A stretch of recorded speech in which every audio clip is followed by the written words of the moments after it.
याद किए जाते हैं।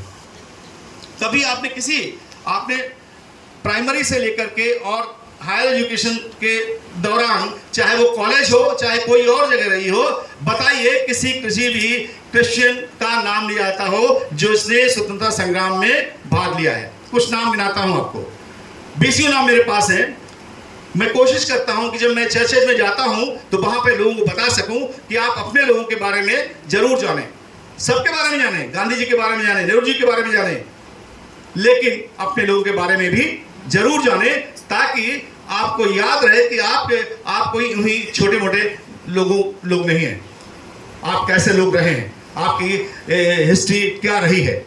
1837 जब भारतीय राष्ट्रीय कांग्रेस की मद्रास बैठक हुई थी, उसमें कुल 607 लोग शामिल हुए थे और जिसमें 35 क्रिश्चियंस थे।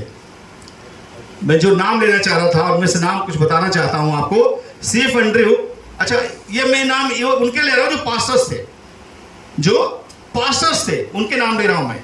सीएफ एंड्रयूज जो गांधी जी को दक्षिण अफ्रीका से भारत में स्वतंत्रता संग्राम के लिए लाने वाला अगर कोई था तो एक पास्टर था, उसका नाम था CF Andrews. AC Jones, JC Winslow, Verrier Elwin, Ralph Richard, Ernest Foster Paton और ढेरों नाम है। एक्चुअली मद्रास से आरएसएल सुब्रमण्यम, बंगाल से कालीचरण बनर्जी, लाहौर से जीजी नाथ, उड़ीसा से मधुसूदन दास, केरल से एनी बेसेंट के साथ में अकम्मा चेरियन, जोसेफ होम और ढेरों नाम। गोवा से आचिनलवा, उनकी बेटी तो आपने सुना होगा, मार्गरेट अल्वा, जो बाद में रही है वो, और आसाम से बिशप नीरज विश्वास जो चर्च ऑफ इंडिया के पहले बिशप भी रहे हैं। कलकत्ता से बिशप कॉलेज के प्रिंसिपल एनएच टफ्स, दिल्ली के सेंट स्टीफेंस कॉलेज के प्रिंसिपल सुशील रुद्रा। और कॉन्स्टिट्यूशन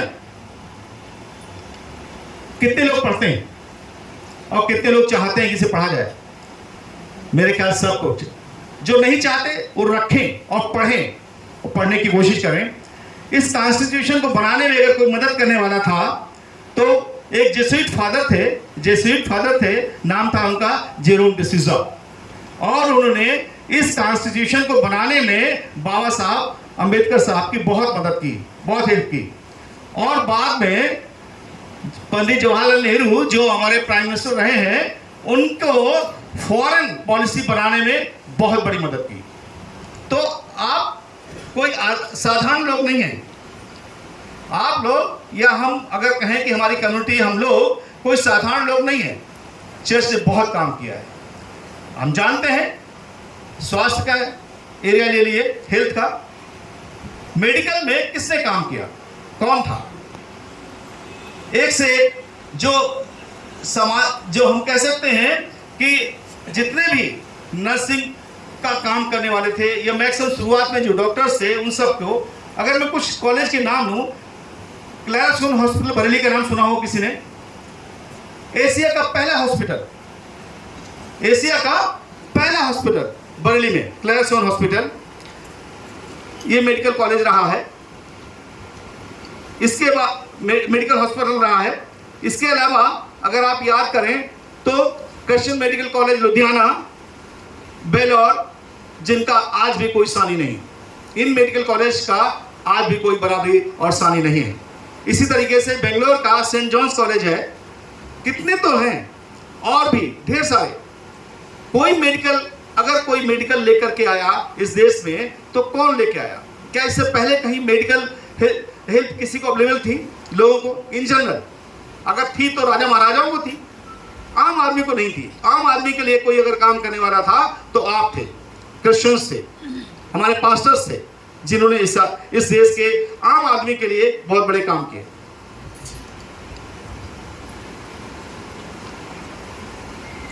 सामाजिक उत्थान की अगर बात करें तो सती प्रथा को खत्म करने का काम किसने किया?